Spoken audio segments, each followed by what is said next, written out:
오전에 하나님의 말씀은 시편 42편 1절 한 절만 보겠습니다. 시편 42편 1절 다 찾으셨습니까? 제가 받들어드리겠습니다. 수사슴이 시냇물을 갈망하는 것 같이 오 하나님이여 내 혼도 그처럼 주를 갈망하나이다. 오늘 이 설교 제목이 하나님의 임재의 원리입니다. 하나님의 임재의 원리. 오늘 우리가 오후 예배를 드리기 전에 드리면서 이제 찬송가 3장을 불렀죠. 전능왕 오셔서 하나님의 임재가 있는 그런 예배가 되게 됩니다. 민숭민숭한 그런 예배를 드려서 이제 안 되는 거예요. 하나님의 임재가 느껴지고 감동이 있고 감격이 있고 그래서 우리 영안에서 성령으로 충만한 가운데 예배가 드려지도록 여러분 개개인이 그렇게 힘을 써야 됩니다. 아무 열정도 없이 주님 주의만 이렇게 맴도는 그런 안일한 종교 생활을 청산을 하고 진정으로 주님을 구하는 그런 차원에서 이 메시지를 전달하고자 합니다. 하나님이 쓰신 이 성경을 보면은 배경과 문화는 달랐지만 하나님의 사람들은 다 똑같이 그 열정을 가지고 있었습니다. 그 열정은 하나님을 알고 또 그분과 동행하고자 하는 그런 열정이었어요. 우리가 이 진리를 깨닫게 되면 우리 신앙생활이 달라지게 됩니다. 변화가 일어난다는 거죠. 네, 우리는 역사를 만들거나 역사의 구경꾼이구나 둘 중에 하나입니다. 구경꾼이 되지 않으려면 우리는 피상적인 일상에서 벗어나야만 합니다. 급박한 시대는 급박한 대책을 부른다는 그런 말이 있습니다. 자, 이 시대는요, 하나님 앞에서 아주 한가하게 얼쩡거리는 그런 자들을 위한 시대가 아니에요. 목마른 사슴이 시냇물을 찾듯이 갈급한 사람만이 하나님으로 자신을 채우게 됩니다. 이 말의 의미는 저절로 성장하지 않는다는 거예요. 그분은 오늘 우리 가운데서 역사를 하고 계십니다. 그래서 참된 예배자들을 향한 참된 예배자들은요, 하나님을 향한 그런 깊은 그런 갈망을 가지고 있고 또 그 갈망을 표출하는 거예요. 그저 적당한 관계 아니에요. 이거 어설픈 관계 그걸로 안 돼요. 성령으로 충만해져야 됩니다. 성령의 인도하심이 있어야 하는 거죠. 그래서 오늘 이 설교 주제는 아주 단순합니다. 성령 안에서의 삶이에요. 성령 안에서의 삶. 능력으로 변화되는 삶. 말하자면 우리가 주님으로 인해서 기뻐하는 삶이에요. 주님과의 그 친밀한 관계, 이런 관계를 지속해 나가기를 원하는 겁니다. 지금 유행하는 신앙이 아니라 각종 교회 시스템에 의한 것이 아니에요. 어느 세대든 전통이나 의무로 하나님을 섬기는 사람들이 있었어요. 또 어느 세대든 단순히 하나님이 필요한 차원을 넘어서서 하나님을 갈망하는 사람들이 있기 마련입니다. 진리는 하나님 말씀이죠. 여러분, 이 세상은 무엇에 의해서 돌아가는 것 같습니까? 이 악한 세상이 무엇에 의해서 돌아갈까요? 이 악한 세상은 어떤 시스템에 의해서 돌아가게 됩니다. 마지막 시대는요, 그 어느 시대보다도 더 크고 강력한 그런 마귀의 덫과 올무가 있습니다. 사탄이 설치해 놓은 덫과 올무가 있다는 거죠. 그 인간의 힘으로는 감당할 수가 없어요. 이것이 전 세계를 지배하고 있는 거죠. 즉 시스템이에요. 시스템. 우리가 어떻게 여기에 빠지지 않고 진리를 따라 살아갈 수가 있을까요? 길이신 예수 그리스도. 진리는 예수 그리스도인데 진리의 길이 닿는 곳은 어디인가요? 진리의 길이 닿는 곳은 예수 그리스도께로 이어집니다. 어쩌면 사람들은 우리 주님께서 지나간 발자국을 아는 것만으로 만족할지도 몰라요. 그러나 진정 하나님을 따르는 사람은요, 하나님에 관해 아는 것으로 만족하지 않아요. 그들은 그분을 더 알기를 원했습니다. 열심히 탐구하고 또 조사하고 살펴보면서 그분을 더 알기를 원했어요. 어쩌면 우리는 수박 겉핥기식이 되어 있는지도 몰라요. 마치 사과를 연구하듯이 이 사과는 품종이 몇 종이 있고 크기는 어떻고 색깔은 어떻고 맛은 어떻고 뭐 영양소는 어떤 것이 있고 뭐 많은 것들을 마치 알아내는 것처럼 성경을 그렇게 대하고 있는지도 몰라요. 그러나 아무리 연구를 하고 많이 알아낸다 하더라도 그 사과를 먹지 않으면 맛은 모르는 거죠. 예, 사과의 박사는 될 수 있어도요, 그 사람이 성경 박사일 수는 있어도요, 그 사람은 진정 사과를 알지 못하는 것처럼 그 사람은 진정 하나님을 모르는 사람일 수도 있다는 거예요. 하나님을 아는 것과 하나님에 대해서 아는 것은 이런 차이가 있는 거예요. 하나님의 진정 알고자 하십니까? 그렇다면 하나님을 갈망하세요. 첫 번째, 하나님은 굶주리고 갈급한 자를 찾고 계십니다. 열정과 감격으로 가득 찬 삶을 살기를 원하십니까? 아마 여러분은 그걸 원할 겁니다. 하나님을 갈망하세요. 그 순간부터 여러분의 심장은 기쁨으로 뛰게 될 겁니다. 흥분하게 될 거예요. 하나님을 갈망하는 사람은 주님을 알고자 하는 열정에 사로잡힌 사람이에요. 여러분, 주님을 만나기 위해서 뽕나무 위에 올라간 삭개오를 한번 생각해 보세요. 주님께서 삭개오를 만나주시고 그 삭개오를 높이 평가하셨던 것처럼 영적 굶주림과 목마름으로 그분을 간절히 소망하는 사람, 하나님께서 그런 자를 찾고 계시는 거예요. 제가 오늘 칭찬하는 게 아니라 우리 김대한 형제가 그런 모습들을 보여주고 있습니다. 하나님께서 이렇게도 역사하시는구나. 참 감사하죠. 저는 감사합니다. 자, 우리는 하나님을 안다고 생각합니다. 하나님께서 좋아하는 것을 안다고 생각을 합니다. 하나님께서 싫어하는 것이 무엇인지 확실히 안다고 생각을 해요. 그분께서 하신 말씀을 하도 많이 봐가지고 그분을 안다고 생각하는 사람들이 아주 많이 있는 거예요. 이런 우리들에게 주님께서 물으시는 겁니다. 어떻게 물으실까요? 네가 나에 대하여 얼마나 아는지 내가 묻지 않으마. 내가 묻고 싶은 것은 이것이다 하고, 정말 네가 나를 아느냐? 너는 정말 나를 원하느냐? 여러분은 어떻게 대답하겠습니까? 정말 아느냐고 물어보는데, 사람들은 뭔가 일어날 것만 같은 그런 예감 때문에 어떤 이는 그 몸에다 부적을 지니고 다니기도 하고요. 어떤 이는 점쟁이의 말을 듣기 위해서 뭐 수십 수백만 원을 그 복채도 아끼지 않고 씁니다. 자, 이런 사람들에게 갈급함이 없다고 말할 수는 없겠죠. 그들은 뭔가 자기를 초월하는 것, 더 높은 힘과 통하기를 원하는 거예요. 믿지 않는 사람들도 이렇게 하는데, 그럼 여러분은 그리스도인으로서 어떤 열정을 가지고 있습니까? 여러분은 예수 그리스도에 대해서 아는 것만으로 만족할 수 있습니까? 교회는 이미 오래전부터 하나님에 관해서는 정통해 왔어요. 그래서 모임도 있고요. 성경도 있죠. 가르침도 있어요.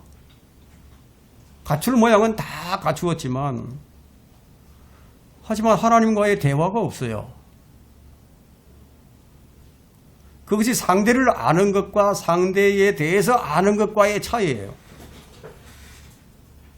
여러분, 단순하게 뭐 하나님에 대해서 아는 것만으로는 부족하다는 겁니다.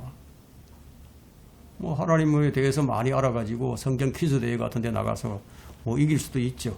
예? 이길 수 있어요. 예, 하나님을 잘 모르는 사람들, 예. 그 하나님을 잘 모르는 사람들이 많이 있어요. 안타깝게도 많은 사람들이 기복신앙에 머물러 있고, 심지어는 금욕신앙에까지 온갖 것들에 다 이렇게 얽혀 있어요. 얽히고 설켜 있어서 자꾸만 곁길로 빠져나갑니다. 그래서 이 세대를 가리켜서 저는 이렇게 얘기하고 싶습니다. 자기의에 대해서, 자기의에 취할 대로 취해서 아주 비틀거리고 있는 세대다. 예, 그로 인해서 이 세대가 가진 소원과 갈망은 성령의 소원과는 전혀 별개가 되고 말았다는 겁니다. 조심하지 않으면은 어떻게 되느냐? 내게 좀 편한 목사, 내게 좀 편한 교회, 예? 내게 좀 편한 친구들, 이런 것들은 내게 만든 우상을 만들어내는 거예요. 그래서 편안함에 빠져서 교회를 스쳐 지나가는 사람들, 편안하기 위해서 교회를 다니는 사람들, 그야말로 자기 입맛대로 사는 세상이 되어버렸다는 거예요. 성경은 그걸 가리켜서 뭐라고 말씀하시느냐 하면, 그들의 하나님은 자기들의 배요. 빌립보서 3장 19절에서 그렇게 말씀하고 있어요. 그들의 영광은 자기들의 수치 속에 들어있다고. 성경은 그들을 향해서 그들은 땅의 것들을 생각하는 사람들이라고 이렇게 말을 합니다. 우리는 하나님을 갈망해야 합니다. 예배 때 우리가 예배를 드리고 있죠. 하나님의 임재 속에서 드려지는 예배와 그냥 무덤덤하게 드려지는 이 예배는요, 그냥 엄청난 차이가 있는 거예요. 무덤덤하게 드려지는 이 예배는요, 그냥 허공을 치는 거죠. 제가 지금 이게 설명하고자 하는 것은 오순절, 사도행전 2장에 나오는 오순절 날에 임했던 그런 성령의 역사와 같은 그것을 지금 말하려고 하는 게 아닙니다. 주님께서 말씀하셨죠. 두세 사람이 모인 곳에 나도 함께 거기에 있다고. 그런 말씀을 주셨는데, 그렇다면 하나님께서, 우리 주님께서 오셔서 함께하고 있는 이런 예배가 참 무덤덤한 예배가 될 수 있을까요? 한번 생각을 해보세요. 주님께서 함께 하고 계시는 그 예배가 무덤덤하다 이거예요. 주님이 함께 하시는 예배라면 어떻게 되겠어요? 어떻게 되어야 할까요? 감동이 있겠죠. 감사가 있겠죠. 기쁨이 있겠죠. 이런 충만한 예배가 되어야 하지 않겠습니까? 자, 우리는 어느 정도까지만 성령님께 내 자신을 통제하도록 통제권을 내줍니다. 어느 정도까지만. 전부가 아니고. 그러니까 우리가 얼마나 오랫동안 그래 왔었습니까? 일반적으로 우리는 상황이 내 안전지대와 통제를 조금만 이렇게 벗어나게 되면은, 말하자면 내게 좀 손해가 있다거나 아니면 내 생각과 다르다면은 당장 내가 끼어들어서 칼을 휘두르죠. 여러분, 데살로니가전서 5장 19절에는요, 이것을 가리켜서 성령을 소멸시키는 것이라고 얘기를 합니다. 내 전부를 내어드리지 않으면요, 성령님께서 그래 네가 한번 해봐라 그러죠. 그리고 자, 우리가 신앙생활을 해간다고 생각을 해보세요. 얼마나 힘이 들겠습니까? 짐을 잔뜩 실은 수레를 끌고서 그 높은 가파른 언덕을 그냥 낑낑거리고 올라가는 그 모습이 정말 힘들게 신앙생활하는, 자기 힘으로 신앙생활하는 그런 사람의 모습이 아닐까요? 거기에 기름을 넣고, 그래가지고 그냥 팍 시동이 걸려서 팍 차고 올라가는, 이게 바로 이게 성령의 인도함을, 성령 충만한 삶이에요.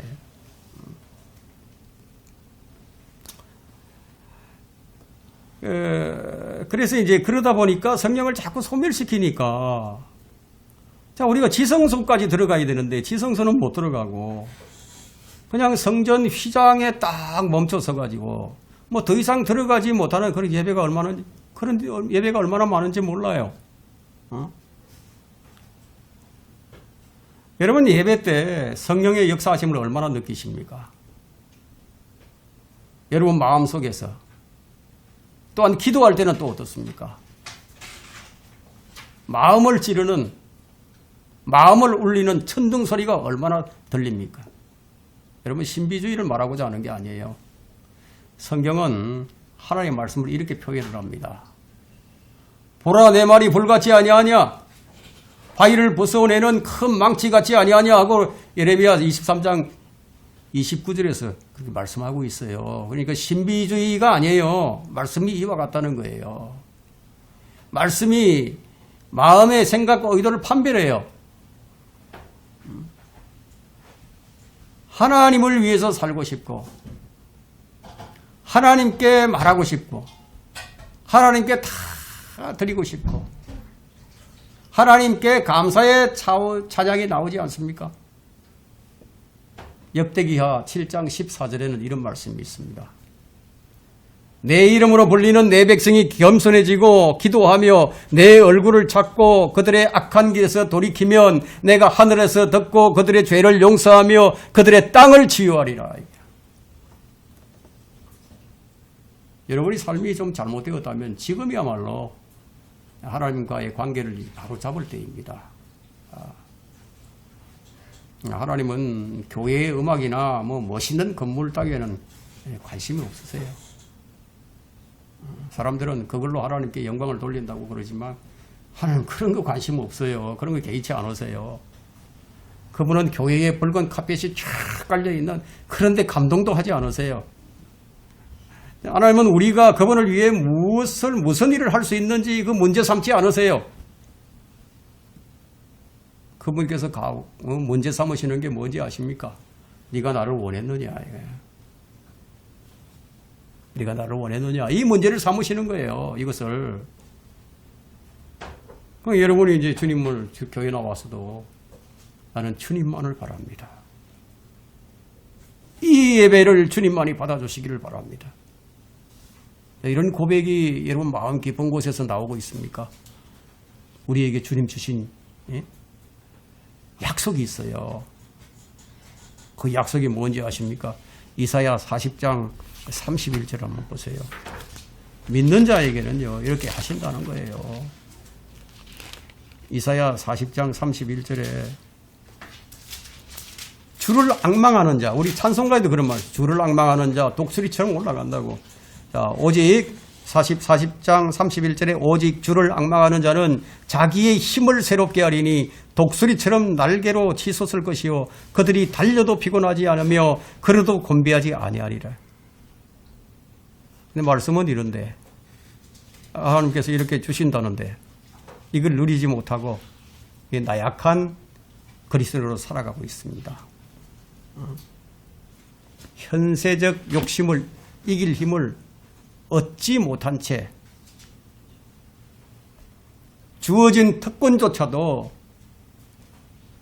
누리지 못하는 삶을 살고 있는 그 이유를 알고 싶으십니까? 예? 거듭났는데도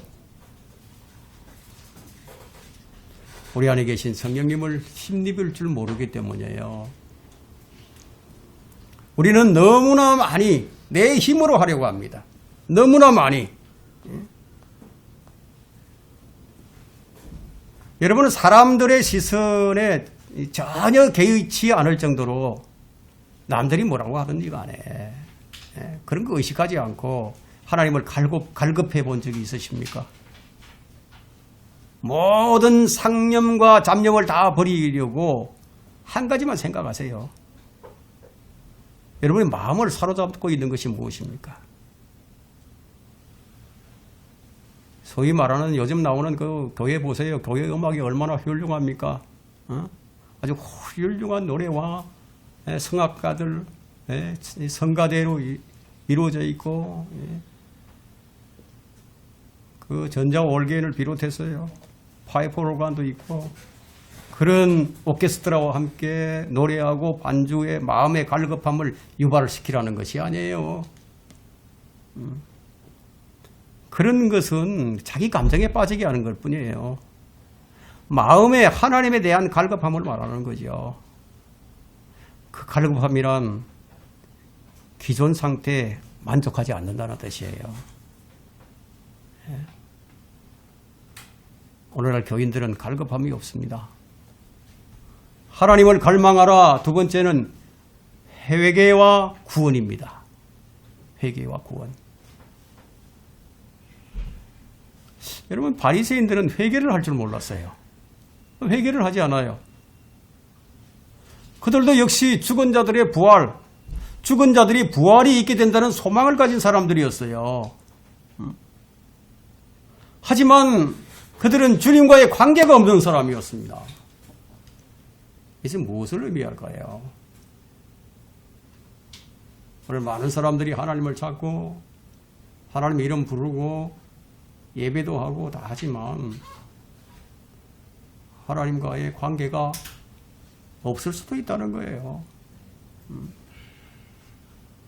사도행전 24장 15절에는 바울이 루시아 총독 앞에서 증언하는 사건이 기재되어 있습니다. 죄인으로 붙잡혀가지고 지금 루시아 총독 앞에서 증언을 한다. 증언하는 기회를 얻었어요.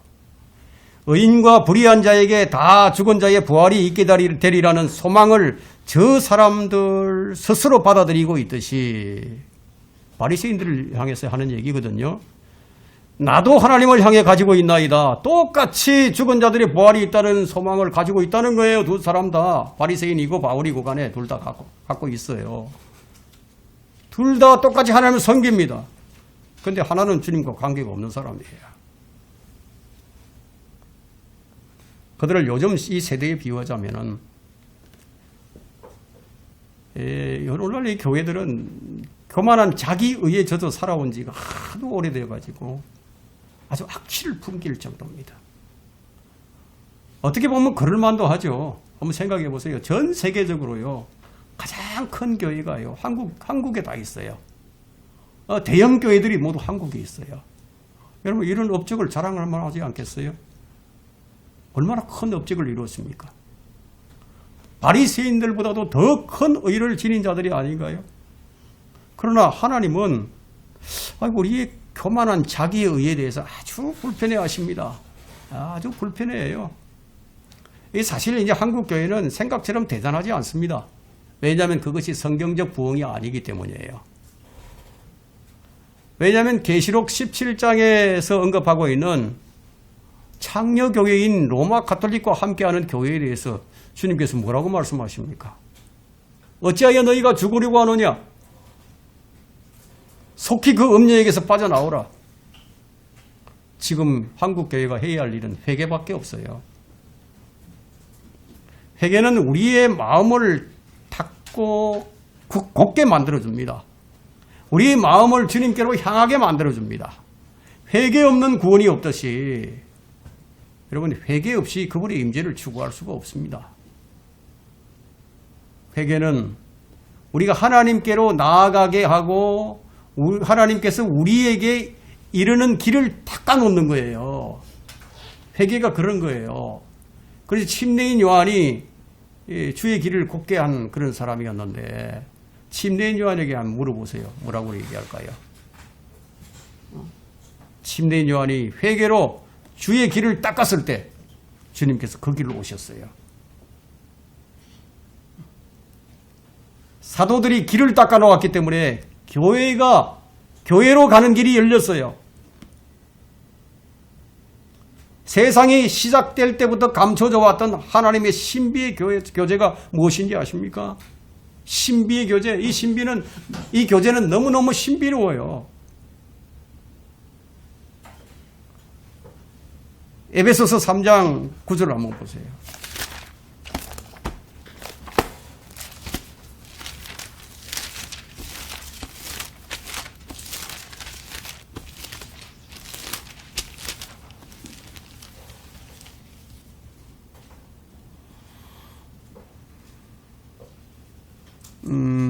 에베소서 3장 9절, 10절 두 구절 봅니다.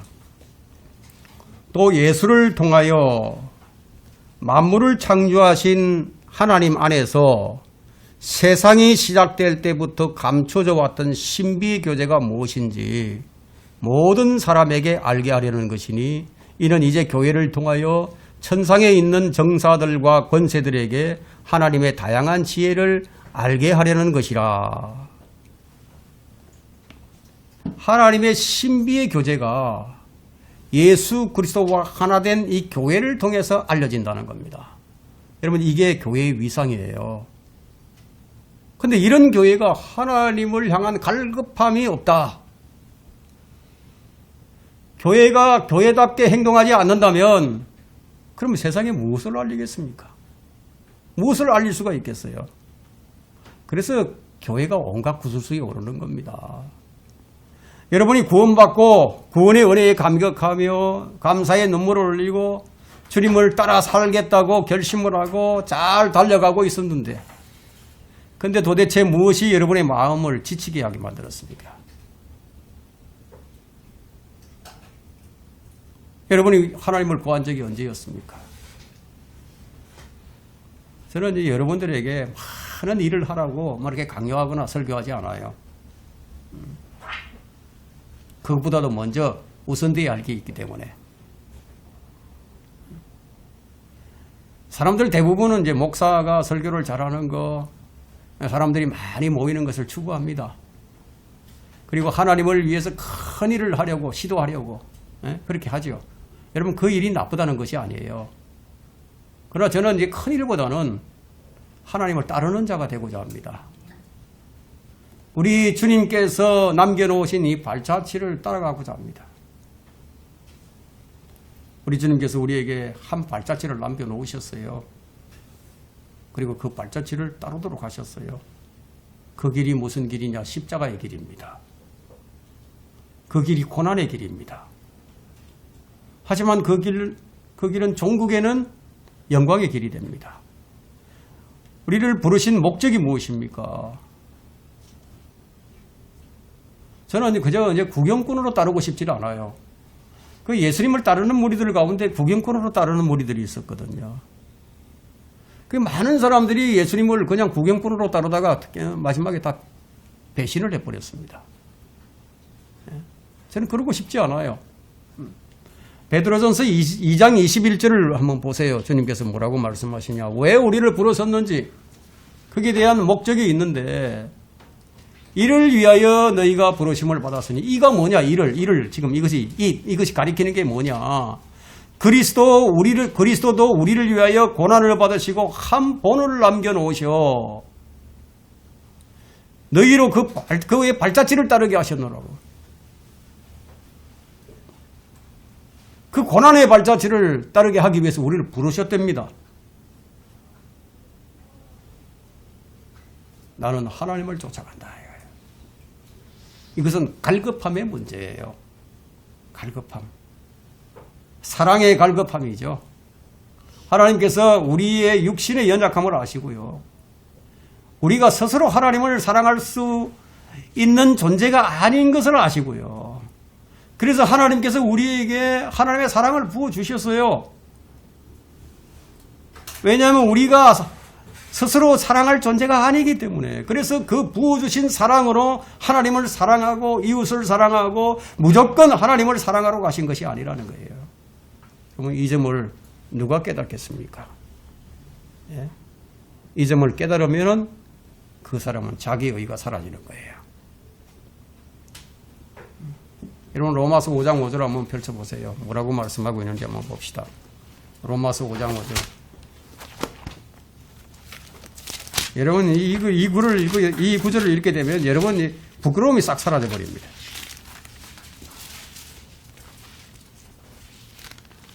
로마서 5장 5절 펼쳤습니까? 자, 거기 보니까 뭐라고 되어 있습니까? 소망이 부끄럽지 않은 것은, 안 부끄럽다고 얘기하잖아요. 소망이 부끄럽지 않은 것은 우리에게 주신 성령에 의하여 하나님의 사랑이 우리 마음속에 부어졌기 때문이라. 이 사랑으로 좀 사랑을 하고 살라는 거죠.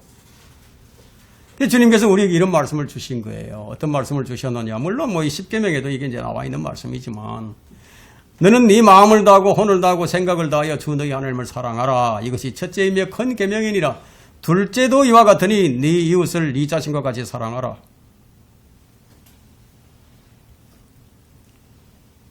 우리가 이렇게 사랑할 수 있도록 하나님께서 사랑을 우리에게 부어주셨어요. 그래서 인간에게서 나오는 사랑으로는 여러분 온전한 사랑할 수 없어요. 거기 고린도전서에 나오는 그 사랑을 어떻게 할 수 있겠습니까?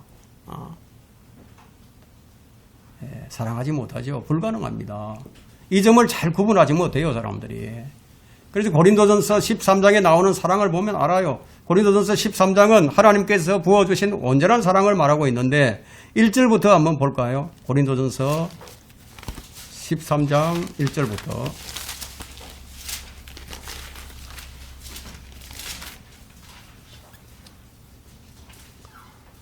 내가 사람들과 천사들의 방언들로 말한다 해도 사랑이 없으면 소리나는 노새나 시끄러운 꽹과리가 되고 내가 예언의 은사가 있어 모든 신비를 알고 모든 지식을 알고 또 산을 옮길 만한 믿음이 있다 해도 사랑이 없으면 내게 아무 유익이 없나.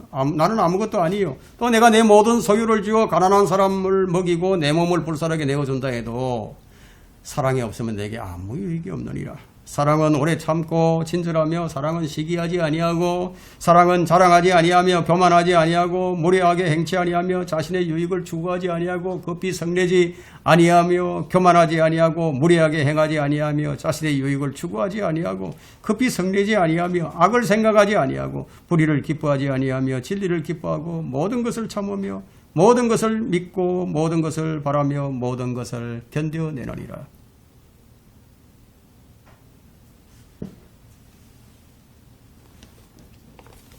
이런 사랑을 가지고 사랑을 하라고 얘기하는 거예요. 근데 이런 설교를 하면은 잘 이해하지 못하는 회중들이 참 많이 있습니다. 그러니까 이건 이해하지 못하는 것은 무슨 문제냐면 영적인 문제거든요. 육신적인 것과 영적인 것, 이 두 가지인데 이것을 잘 구분을 할 줄 알아야 되는데 이게 분별이 안 돼요. 너희가 먹든지 마시든지 무엇을 하든지 다 하나님의 영광을 위해서 하라. 이게 가능할 것 같습니까? 여러분? 네, 가능할 것 같아요? 불가능하죠. 근데 왜 이런 말씀을 주셨을까요? 그래서 우리는 근본적인 그 원인을 좀 잘 알아야 됩니다. 성령님을 우리 안에 주신 이유가 바로 여기 있는 거예요. 안 되는 것을 되게 하려고. 이것이 하나님의 은혜 아닙니까? 인간에게는 불가능한 일들이지만 성령님께는 가능하죠. 그래서 성령을 힘입어서 하라고 말씀하고 있는 거예요. 하나님의 얼굴을 구하라. 세 번째, 무엇을 하든지 성령을 힘입어서 하라. 디모데후서 1장 13절과 14절에는 제가 좋아하는 말씀인데요. 너는 그리스도 예수 안에 있는 믿음과 사랑 안에서 내게 들은 건전한 말씀들의 본을 굳게 붙잡고, 여러분 굳게 붙잡는다는 것은 이 손이 딱 달라붙을 정도로 꼭 굳게 잡는 거예요. 놓지 않는다는 거죠. 우리 안에 거하시는 성령을 힘입어 네게 맡겨진 그 좋은 것들을 지키라. 에베소서 5장 18절에는 성령으로 충만하라. 데살로니가전서 5장 19절에는 성령을 소멸하지 말라. 에베소서 4장 30절에는 성령을 슬프게 하지 말라.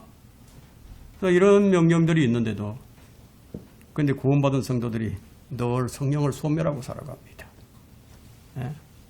불 꺼진 창이 돼가지고 불을 켰다가 껐다가 켰다가 껐다가 그러면 살아가죠. 성령께서 역사하지 못하게 성령님을 슬프게 하며 살아간다는 거예요. 그게 무슨 말이냐면요. 이런 신앙생활은 자기 뜻대로 하는 신앙생활이에요. 자기 좋을 대로 믿고 살아간다는 거죠. 이제 뭐 하나님이 좀 필요할 때만, 하나님은 필요할 때만 딱 찾고, 그 하나님이 어떻게 됐느냐? 필요할 때만 찾는 하나님으로 전락해버렸습니다. 자, 우리가 마음을 다하고 혼을 다하고 생각을 다하고 힘을 다할 때 주님께서 돌아서서 우리를 만나 주십니다.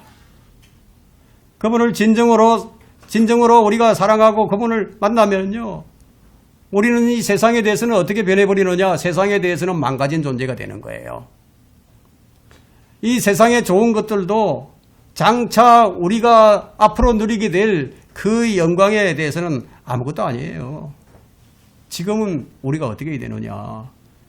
우리의 삶을 거룩하게 할 때입니다. 오전에도 우리가 이 성경 공부 시간에 말씀을 드렸죠. 가장 잘 사는 법이 무엇입니까? 네? 가장 잘 사는 법 5가지를 말씀을 드렸어요. 이 시간을 사서 어떻게 되는데, 이 시간이 영원에 이어지는 시간이 되게 하라는 거예요. 자, 우리가 가장 우선적으로 간절히 갈망해야 할 대상은 하나님이십니다. 혹 여러분이 만족하는 삶을 살고 있다면 제가 뭐라고 말하지 않겠습니다. 만족하는 삶을 살고 있는데 제가 뭐라고 얘기하겠습니까? 그러나 이 갈급함이 있다면 여러분이 주님께서 주신 그 약속의 말씀을 굳게 붙잡으면 돼요. 우리의 문제는 근데 진정으로 하나님을 갈망하지 않는다는 거예요. 왜 그렇게 되느냐? 우리가 이 세상 일들로 그냥 삶에 만족하고 세상 일들로 갈급함을 채우는데 그냥 다 그게 습관화되어 있어. 그렇게 채워왔어. 그렇게 되다 보니까 그분이 이제 우리의 삶에서 다른 것들에 다 떠밀려가지고 그분이 이 순위로 밀려나 버렸어요. 그런데 주님께서 굉장히 불쾌하십니다. 불쾌하게 생각하신다고. 한번 생각해 보세요. 주님께서 뭐라고 하시겠습니까?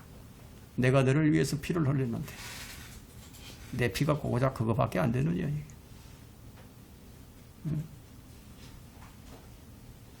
우리 주님께서는 화려한 성가대와 수많은 이들이 함께하는 집회에도 질려버리셨습니다. 진리를 붙잡고자 하는, 불의 가운데서 진리를 붙잡고자 하는 사람들에게 질리셨다는 거예요. 선지자들의 시대와에도 이런 일들 때문에 하나님께서 진노하셨어요. 아주 대노하셨습니다. 여러분, 아모스 4장 4절을 한번 보세요. 뭐라고 기록이 되어 있나. 아모스 4장 4절에 보면요, 4절과 5절에는 베델로 와서 범죄하며 길갈에서 죄를 더하고, 길갈에서 죄를 지었으면 다음에 와서 좀 길갈에서는 회개를 하고 돌아서야 되는데, 베델에서 범죄를 하고 난 다음에 길갈로 와가지고 또 거기다 죄를 더합니다. 그러면서도 매일 아침 희생 제물을 가져오면서 3년 후에 너희 11조를 가져오고 누룩과 함께 거짓교리와 함께 감사의 희생 제물을 드리며 자원하는 제물을 선포하고 공포하라. 오 너희 이스라엘 자손들아, 이것이 너희가 좋아하는 것입니다. 주 하나님이 말하노라.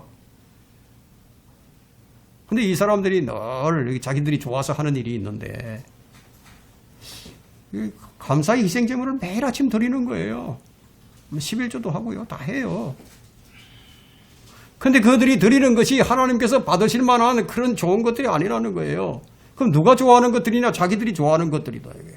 그래서 하나님께서 그 너희가 좋아하는 것들이니까 그럼 너희 마음대로 하라 하고 이제 관여하지 않으신다는 거예요. 지금의 교회들이, 지금의 교회들의 모습이 바로 그대로 대변해주고 있죠. 우리가 일하는 것은 하나님을 사랑하기 때문이에요. 이것이 그분의 마음이에요. 이것이 우리의 근본적인 동기가 되게 됩니다. 우리가 사랑장에서 볼 때 뭐 지식도 알고 믿음도 믿음으로 하고 다 하는데 사랑이 없으면 아무것도 아니라고, 아무 유익이 없다고. 뭐 그리스도의 심판석에 딱 서게 됐을 때, 근데 나는 믿음으로 한다고 했는데 하나님께서 너 그거 사랑으로 한 게 아니다 하고 다 날아가 버린다는 거예요. 사랑의 수고를 말합니다. 사랑의 수고.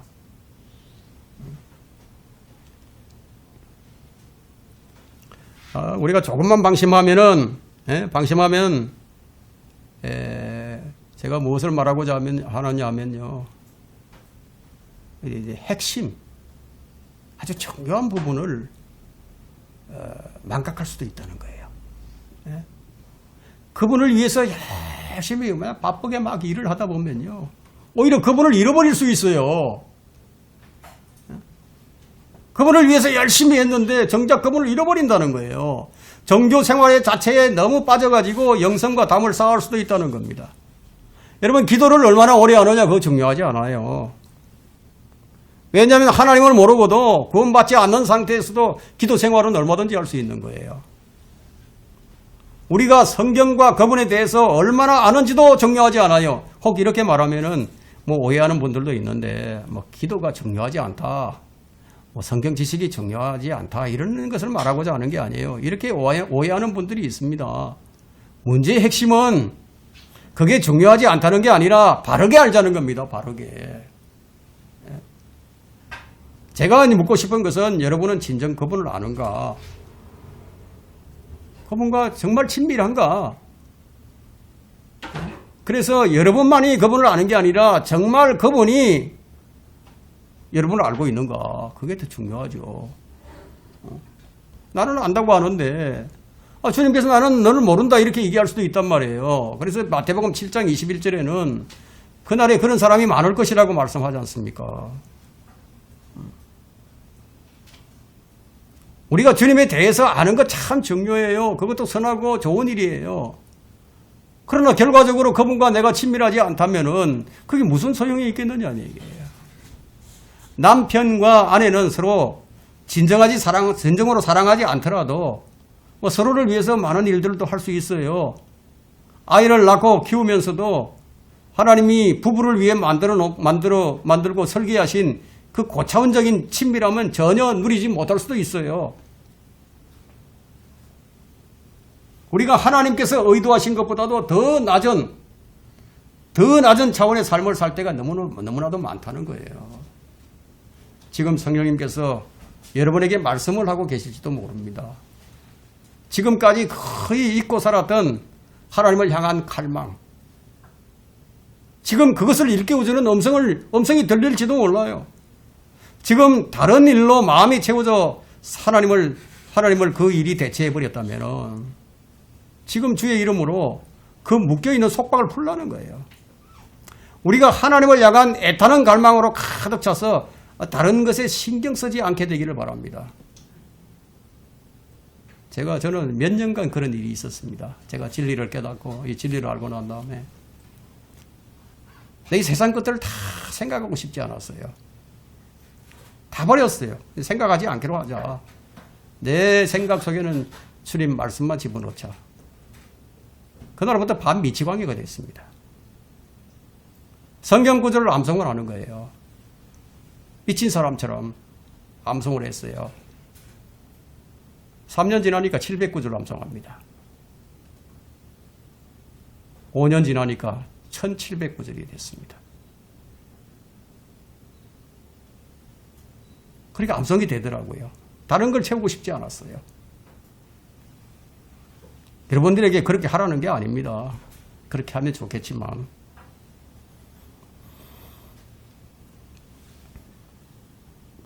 제가 오늘 이 설교를 통해서 말씀드리고자 하는 것은 진정으로 하나님을 아는가 우리 자신에게 한번 물어보자는 거예요. 그러면 꺼져버린 불을 다시 지펴주실 거예요. 하나님은 먼저 우리에게 사랑을 보이셨습니다. 우리가 그분을 사랑한 것이 아니라 그분이 먼저 우리를 사랑하셨어요. 우리를 향한 하나님의 사랑이 이렇게 나타났으니 곧 하나님께서 그의 독생자를 세상에 보내신 것은 우리를 통하여 우리로 그를 통하여 살게 하리 함이니라. 우리로 그를 통하여 살게 하리 함이니라. 여기에 사랑이 있으니 우리가 하나님을 사랑한 것이 아니요 그분이 우리를 사랑하시고 우리를 위하여 그의 아들을 우리를 위하여 화목제물로 보내신 것이라. 이게 요한일서 4장 9절부터 10절에 있죠. 그리고 그 사랑이 무엇인지도 우리에게 다 보여주셨어요. 로마서 5장 8절에 다 보여주셨죠. 우리가 아직 죄인이었을 때 그리스도께서 우리를 위하여 죽으심으로써 하나님께서는 우리를 향한 그의 사랑을 나타내셨느니라. 보여주셨다. 이게. 하나님은 우리를 사랑하는 그 열정이 있으셨어요. 그 사랑이 불타올라서 그분의 아들을 우리에게 보내주셨어요. 하나님께서 세상을 이처럼 사랑하셔서 그의 독생자를 주셨으니 이는 그를 믿는 사람들은 누구든지 멸망하지 않고 다 영생을 얻게 하려 합니다. 여러분, 그분의 사랑이, 열정이, 그분의 사랑이 나타난 바가 된 거예요. 그분의 사랑의 결정이 갈보리 십자가에서 아주 절정을 이루었습니다. 꽃을 피웠어요. 사랑이란 무엇입니까? 사랑이 그저 옳은 일만 하는 거라고 저는 믿지 않습니다. 사랑은 그저 계명만 지키는 것이라고 믿고 싶지 않습니다. 그리고 사랑은 그저 인내하고 친절한 것만 하라고 말한다고 저도 그렇게 여기고 싶지 않습니다. 사랑이 행동으로 나타낼 때 그렇게 보일 수도 있겠지만 사랑 그 자체는 아니에요. 여러분, 사랑은 열정을 동반합니다. 열정이에요, 열정. 하나님을 향한 열정이 있으십니까? 그분을 갈망하십니까? 그분을 보고 싶어 하십니까? 물론 우리 마음이 무미건조할 때도 있어요. 우리가 격려를 받아야 할 때도 있습니다. 우리 눈이 그러지 말아야 하는 것에 매료될 때도 있습니다. 우리는 이것들로 인해서 싸웁니다. 하지만 요점은 만약 다른 사람이 여러분의 삶을 보게 될 때, 야, 이 사람에게는 정말 열정이 있구나 라는 말을 들을 수 있겠는가 하는 거예요. 그것이 사역에 있어서, 섬김에 있어서, 복음 전도에 있어서, 거기만이 아니라 하나님께 먼저 있느냐는 거예요. 하나님을 진정으로 사랑하시는가요? 하나님이 진짜 우리 마음에 역사하셨다는 증거는요, 그것이 무엇일까요? 내가 사랑하던 죄를 미워하게 되고 내가 무시했던 의를 사랑하는 거예요. 우리가 주님의 역사를 인정하느냐, 도전받느냐 이런 문제가 아니에요. 문제는 과연 이것이 우리의 현실이라는 겁니까? 현실이 되어야 하는 거냐? 현실이냐 아니냐? 과연 우리의 삶이 그런가 하는 거예요. 이론적으로 아는 거, 그건 누가 못합니까? 열심히 공부하면 되죠. 죄에 대한 미움이 커지고 의에 대한 사랑이 커져 있는가? 그것이 문제예요. 여러분은 옳은 답을 가지고 있습니까? 옳은 일을 하고 싶습니까? 도덕적이 되고 싶습니까? 좋은 삶을 살고 싶으십니까? 그것이 아니라 그분을 갈망하는가? 그걸 말하고자 합니다. 저도 사실 이런 식의 설교를 좀 싫어합니다. 이런 설교 좀 하고 싶지 않아요. 왜냐하면 성도들의 마음을 찌르기 때문에. 하지만 어쩔 수가 없어요. 설교자는 회중들을 바로 세워야 하기 때문이에요. 여러분은 좋은 삶을 살고 있고 좋은 집을 가지고 있고 좋은 직장을 가지고 있고 아름다운 아내와 여러 명의 자녀를 가지고 있다 이거예요. 겉으로 볼 때 모든 것이 완벽해 보입니다. 그러나 딱 한 가지가 부족합니다. 예수님으로 여러분의 부족한 부분을 채우세요. 가나 혼인잔치에서 주님께서 기적을 일으킬 수 있도록 종들이 물 항아리에 물을 부은 것처럼 그렇게 준비하라는 거예요. 여러분, 예수 그리스도가 아니면 다 무가치합니다. 예수 그리스도가 아니면. 제가 이런 말을 아무리 한다고 해도 하나님을 갈망하지 않는데 이런 말이 제대로 들리겠어요?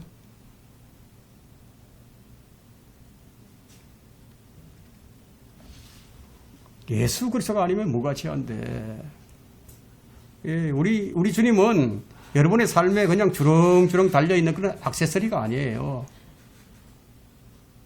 여러분이 예수님을 가지고 또 여러분이 예수님의 소유,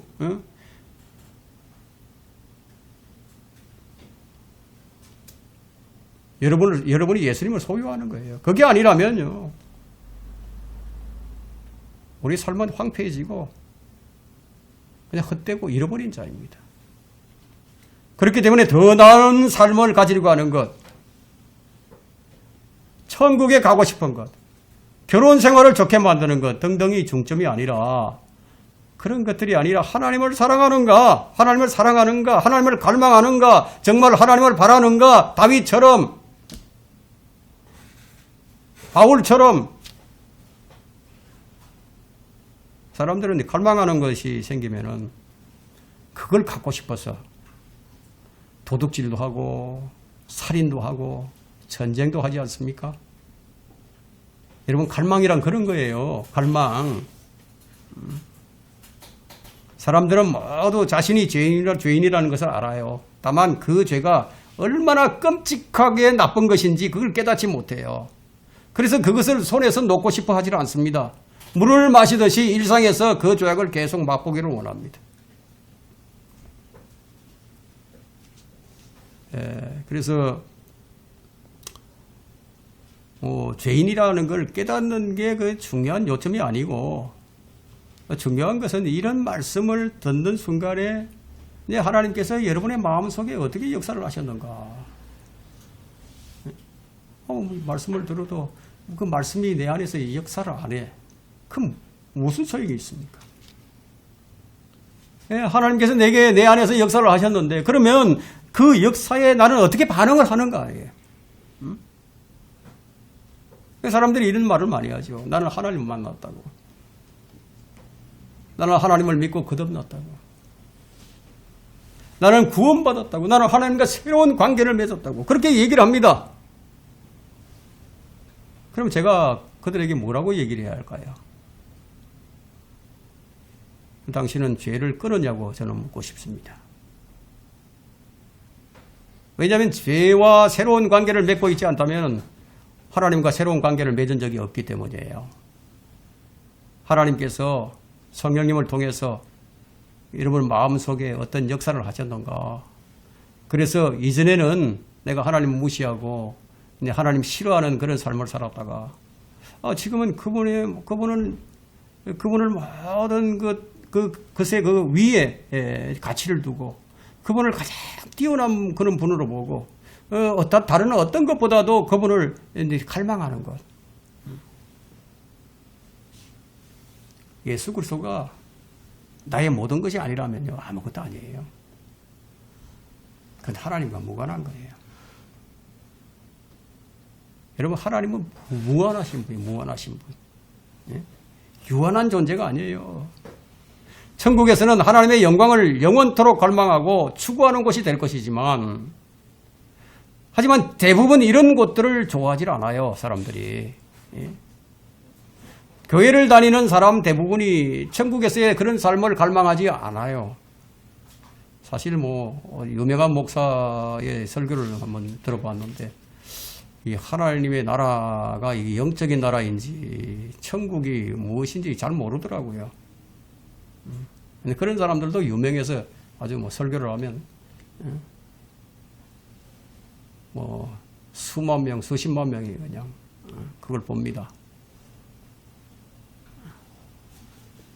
여러분, 교회 다니는 사람들 대부분 천국을 갈망할 것 같습니까? 갈망하지 않아요.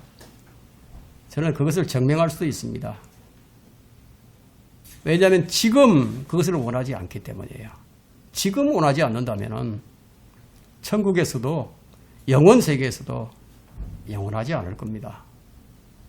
왜냐하면 영생은 죽고 난 뒤 천국에서 시작하는 것이 아니기 때문이에요. 주님께서 이것이 영생이라고 말씀을 하셨는데, 하나님의 아들을 믿는 자는 자기 안에 증거가 있고, 그 증거가 무엇인가 하면 또 증거는 이것이니 하나님께서 우리에게 영생을 주신 것과 이 생명이 그의 아들 안에 있다는 것이라. 그 아들이 있는 자는 생명이 있고 하나님의 아들이 없는 자는 생명이 없느니라. 요한일서 5장 11절과 12절에서 증거가 있다고 분명하게 말씀을 하고 있어요. 구원받은 사람은 증거가 있는 거예요. 성경이 증거가 있다고 얘기하는데, 그것이 바로 우리가 하나님을 아는 것, 하나님이 여러분을 아는 것, 그리고 이 하나님을 향한 소원은 거듭난 순간에 시작이 된다는 거예요. 하나님이 여러분을 통해서 드러난다는 거예요. 구원받은 사람은 하나님을 갈망하게 되어 있다는 거예요. 생각해 보세요. 성령께서 친히 우리의 영과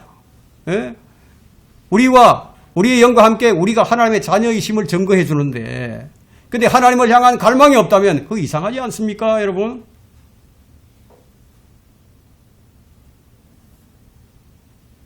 구원받았다고 하는데 하나님을 향한 갈망이 없어. 이상하지 않아요? 하나님을 향한 갈망이 없으면 성령을 완전 소멸시켜버린 것이나 마찬가지예요. 구원받은 사람이 갈망이 없다. 전에는 갈망했는데 지금은 갈망 없다. 그러면 성령님 소멸시킨 거예요. 하나님 구하지 않는 거예요. 그래서 우리 영적 생활에는 하나님을 갈망하는 것이 너무나 중요합니다. 우리는 모두 영적인 사람이 되어야 합니다. 말씀을 정리하겠습니다. 우리는 늘 주님을 의식하면서 주님의 임재 속에서 주와 동행하는 사람, 영적인 사람이 되어야 합니다. 영적인 사람은 어떤 사람을 두고 하는 말인가 하면 그리스도의 충만하심의 장성한 분량에까지 이런 사람을 얘기하는 겁니다. 자, 이런 사람은 하나님의 말씀을 능숙하게 사용할 줄 아는 사람이죠. 모든 면에서 우리는 영적인 사람이 되어야 되는데 모든 면에서 우리의 신앙은 깊어야 돼요. 우리의 지식은 뛰어나야 해요. 저 사람은 정말 하나님을 갈망하는 사람이구나. 그런 소리를 들을 수 있을 때까지 진리의 지식에 대해서만 생각한다고 사람이 느낄 정도가 되어져야 한다는 거예요. 그러나 그보다도 더 중요한 것은 그분과의 관계가 어떠한가요? 말하자면 안고 없는 찐빵이 되지 말자는 겁니다. 얼마나 많은 사람들이 안고 없는 찐빵이 되어 있는지. 예배드리는 이 장소는 여러분 흥분의 동가리가 되어야 돼요. 너무 우리는 감정을 제한하고 있어요. 감정을 억제합니다. 말씀에 대한 기대감이 있어야 돼요. 그분의 임재 속에서 드려지는 이 예배 의식. 근데 냉랭할 수 없지 않겠습니까? 그렇죠? 아멘 소리도 나와야 되고요. 그래야 합니다. 예수 그리스도의 피가 뿌려졌는데도 우리는 아무렇지도 않은 사람을 자주 봅니다. 그리스도의 사랑이 강권하신다고 하시는데 그런데도 아무렇지도 않은 사람을 우리는 봅니다. 예수 그리스도의 피가 하나님을 섬기게 한다고 하는데 그것이 고린도후서 5장 14절에도 있고 히브리서 9장 14절에도 있는데 성경에는 분명히 있는데 근데 마음에는 없다 이거예요. 참 이상하지 않습니까? 그분을 갈망하십니까? 그분을 향한 열정이 있으십니까? 참으로 그분을 사랑한다면요.